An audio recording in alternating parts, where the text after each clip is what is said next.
こんにちは、日光内です。奥日光中禅寺湖に来ています。今日はですね、今大人気の氷瀑いおり滝、この魅力をプロのネイチャーガイドにたくさんお聞きしたいと思います。ご紹介しますね。いつも動画でお世話になってます、日光自然博物館のネイチャーガイド森田隆道さんです。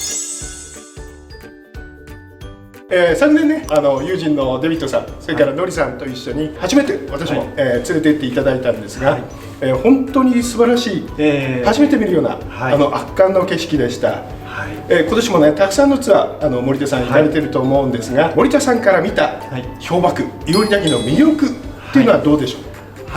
う？いおり滝はですね、まず滝そのものが氷瀑としてとっても綺麗なんですね。大きさはコンパクトで、同じ日光になって有名な雲龍渓谷よりはぐっとこうスケール感は小さいんですけれども、沢の奥まったところにあって、日陰で氷の状態がとてもいい。で、氷がですね、非常にブルーアイスが綺麗なんですね。本当ですね。去年ね、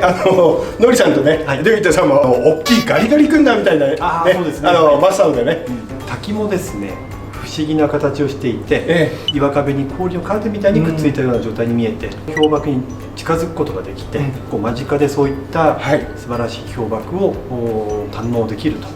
そういったことが一番の魅力かなと思ってます。なるほど。いおり滝、もうかなり昔からポピュラーなコースだったんですか？いや、実はですね、多分有名になったのはこの10年くらいだと思うんですね。いおり滝の周辺の沢にはいくつも滝があるんですが、その中でもあんまりこう知られてないようなちょっとマイナーな滝だったんですね。ちょっと距離もありますからね。そうなんですで、途中道もありませんし、やぶこぎをしながら行くような場所で、いおり滝っていう名前自体も誰がつけたかいつつけたかもよく分からなくてですね、いおりっていうので木こりの小宿もあったとか、狩人の小宿もあったんじゃないかなって説はあるんですけども、その辺もはっきりしな定かじゃない。じゃあ結構ミステリアスな場所なんですね。極めつけはですね、地図に載っているいおり滝の場所と、我々がいおり滝だよって言っている滝が場所が違うという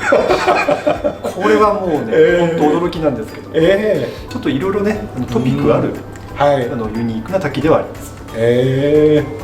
面白い。私も今初めて知ったような滝なんですけれども、一般の方が日光に電車バスで来られる場合、それからマイカーで来られる場合ですね、2通りあると思うんですが、どういうルートで来るのがいいと思いますか？入り口としては赤沼という場所になります。戦場ヶ原や小田代ヶ原にハイキングに入る場合の入り口になります。グリーンシーズとここは一緒の場所ですね。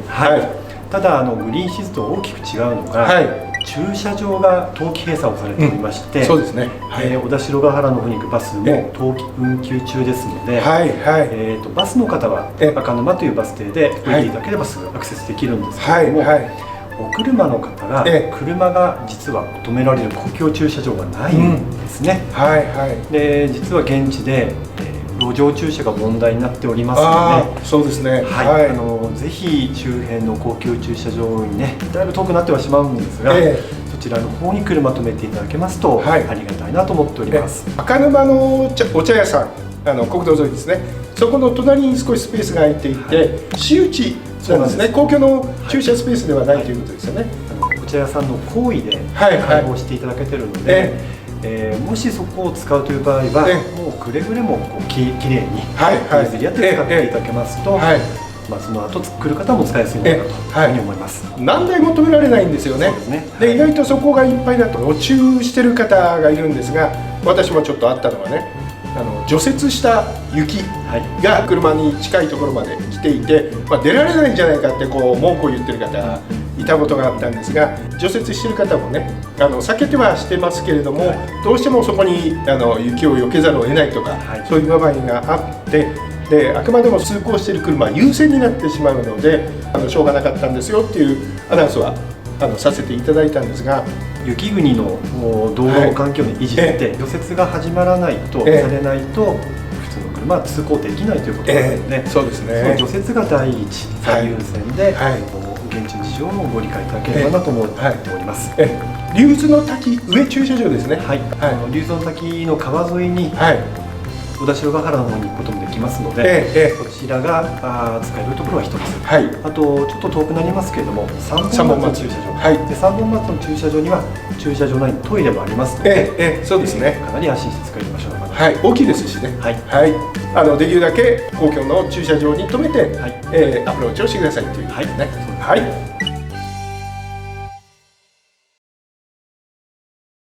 はい、じゃあ次ですね、伊織滝ツアー、それから周辺のスノーハイキングなど、行う場合の注意点などありましたら。戦場ヶ原周辺、小田代ヶ原周辺、あと伊織滝の周辺もそうなんですけども、基本的には夏場のハイキングコースを歩いていただく。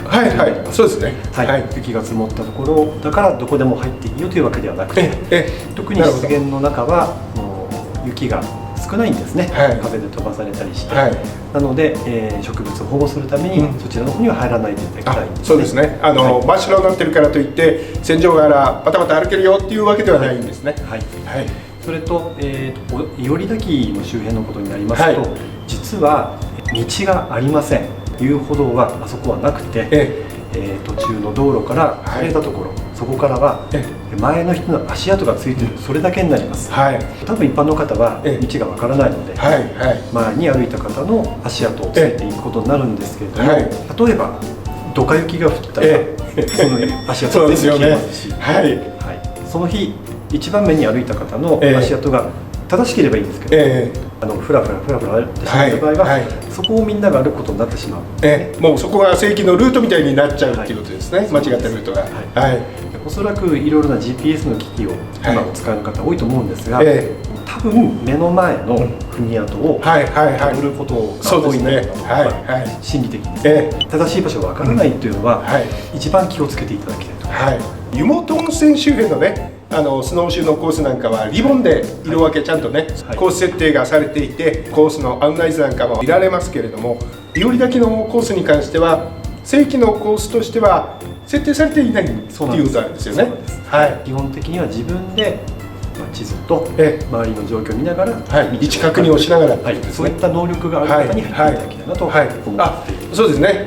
前回も教えていただいたんですが、ネットで情報が入るし、また動画もね、こんな綺麗だったよっていう動画が多いので、意外と気楽にいらっしゃる場合があるんですが、もう初心者の向けのコースじゃないっていうことですね。それとですね、赤沼の入り口、あと竜頭滝の他の入り口、どちらにしても伊織滝まで行って帰ると、距離が12キロほどあります。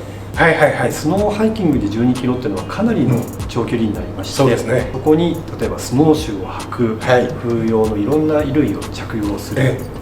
防寒に持ってくなって荷物が増えると、かなり体力も必要だと思うんですね。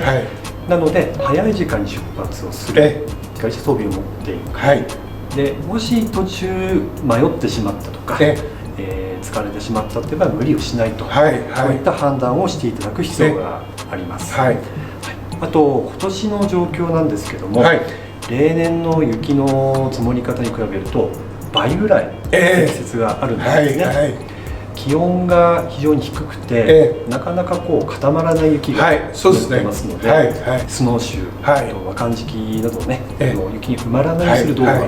ぜひこれ持参をねしていただければと思ってます。今年に関してはもう必須アイテムっていうことですね。それと伊織滝、やっぱり滝の近くに行きたいという方はすごく多いと思うんですね。そうですね、せっかく来たらね、ほぼ 100% から滝ねやっぱりね、滝の裏側からね、こう覗いてみたいですよね。思うんですけども、やっぱりぜひヘルメット、登山用のヘルメットを着用ねしていただけると、万が一転倒した場合、小さなものですとか、ちょっと頭をぶつけたとか、そういったことはしっかり防げますので、ぜひヘルメットの着用をしていただけるとありがたいなと思っております。私も去年ね、森田さんにそれをお伺いしたんです。当日に合わせてヘルメット買ったんですが、意外と小さいね、何か粒のようなものが落ちてくるのは氷の近くはあったので、つららも本当に想像できないようなね、太いつららとか長いつらら実際にあったのでね、必要だなっていうのは感じました。そろそろですね、氷瀑はもうシーズンの終盤に入ってきております。まだ寒い日が続いてるんですけども、立春節分を過ぎましたので、暦のではもう春が近づいてきて、氷がですねどんどん溶け始めてくるんですね。実はもう伊織滝一つ二つこうひびが入っているのが見えてまして、現地に行って、はい、その時の滝の氷の状況を見て、で近づいていいものかどうかっていう判断も、はい、ぜひご自分の目でしっかりとしていただきたいと思います。はい、みんなが言ったからいいやって言わなくて、自分はどうなのっていうことを考えていただいて、はい、写真を撮るのにね、一生懸命になるっていう向きも分かるんですけども、ぜひこうよく周りをね、特に上の方を見ながら、現地は滞在をしていただけるといいのかなというふうに思います。はい、我々去年ね行った時も中央部分が実はね崩れ落ちてたって後でお聞きして、おっかり大きい穴だったんですよね。だから意外と大きな部分でパーツでもひびが入るとドカッと落ちる危険性がやっぱりあるっていうことですよね。はい、奥日光ですね、本当に春夏秋そして冬はね格別な遊び方ができる本当にとても素晴らしいポイントなんですが、冬はちょっとね他のシーズンと違う、エリアになると思うんですが、冬の遊び方について、森田さんからアドバイスや、注意点などありましたら。はい、まずやっぱりその冬は寒いということ、もう寒いということ自体が危険性を伴うことがあるんですよね。例えば低体温症とか、あとは凍傷、霜焼け、そういったことがあります。大げさかもなって思うようなぐらいの装備をしていただいた方が、そうですね、準備自体はね、いいと思う。特に日光の冬の気候って風が強いんですね。体感温度も下がりますし、やっぱりどんどんこうきつくなりますので。で今年はですね、平均的な最高気温が日中の最高気温がマイナス5度ぐらい。今年はね、寒いんですよね。やっぱり特に都市部の暖かい方から来る方、気温と気候のギャップがものすごく大きい年なので、そうですよね。そこはしっかりいい情報をですね取っていただければと思います。あとやはり工程が長くなったり、体力が必要な場面、例えば休憩が多くなるとか、そういったこともありますから、なるべく早く来ていただいて、そうですね。3時ぐらい、もう2時を回ると気温も落ちてきて、気温も下がって体感も下がってきますので。後半がね、疲れてくるし、意外と結構早めに暗くなってくるんですよね、日光の場合ね。2時間の設定をよく考えていただいて、そうですね。無理のない計画を立てていただけるといいかなというふうに思います。やっぱりアプローチも、例えば冬場は通れない道、冬場は閉鎖される駐車場、トイレ、そうですね。そういったことがありますから、事前の下調べと、そうですね。もしっかりしていただけると間違いないのかなと。思います。景色もね、夏場ここから入ったんだよとかここ曲がったんだよっていう景色が雪が積もると全然違いますよね。それとあと以前ですね、雲龍渓谷で私アイスクライミングしていた人が滑落した現場にたまたま遭遇したことがいやその人は両足骨折をして、もう一番奥だったので全然動けないです。で初期的な救助に関してはたまたま仲間がいましたから動かすことができたんですけども、もうとても普通に活用するようなそうですね。距離ありますもんね。通報してから2時間3時間近くだったんじゃないでしょうか。救助隊が到着して10人がかりで1人を活用するようなことをやって救急車に乗ったようなので、なかなか冬の活動っていうのはスリリングなものが多くてですね、その分楽しいレア体験がねまたできるっていうところもありますけどね。その分やはり危険とは隣り合わせというのがありますから、しっかりとした計画と、あともしちょっとこれ無理かなと思ったらガイドさんにご参加いただくとか、もうそれですよね。そういったガイド会社にご相談いただくとかっていうことが多分一番安心につながるのかなと思います。インスタなんかでね、本当に綺麗な写真がたくさん出てるので意外と気軽に行ってみようってなっちゃうんですけど、インスタ映えするなんていうところほどねスキルがね必要だったり装備が本当に必要な場所が多いので、よく分かってる現地のガイド、それからガイドが主催しているツアー、こちらに参加するっていうのが一番とにかく安全で、楽しめるやり方だと思いますね。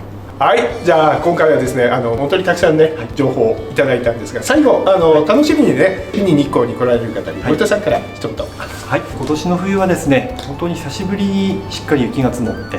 いいコンディションで楽しめる冬になっております。ぜひ日光にお越しいただいて、いろんなアクティビティをですね楽しんでいただければと思っております。日光自然博物館でもスノーシューハイキングなどをはじめですね、まだ募集中のツアーもございますので、ぜひそちらの方も参加をご検討いただければと思います。またですね、日光自然ガイド協議会という団体ございまして、今18のガイド会社が、加盟をしております。いろいろなツアーを展開しておりますので、ぜひそちらの方も合わせてご検討いただければと思います。ありがとうございます。本当にね、今年の日光、雪こんもりです。黒寒、それからスノーシュー、そして氷瀑ツアーなどね、本当に楽しめます。ぜひぜひね、安全に、そして楽しくですね、冬の日光を満喫していただきたいと思います。今日はですね、プロのネイチャーガイド森田孝道さんに伊織滝の魅力、それから日光のスノーアクティビティの楽しみ方などたくさんお伺いしました。今回も最後までご視聴いただきありがとうございます。日光を見ずして結構というなかれ、また次の動画でお会いしましょう。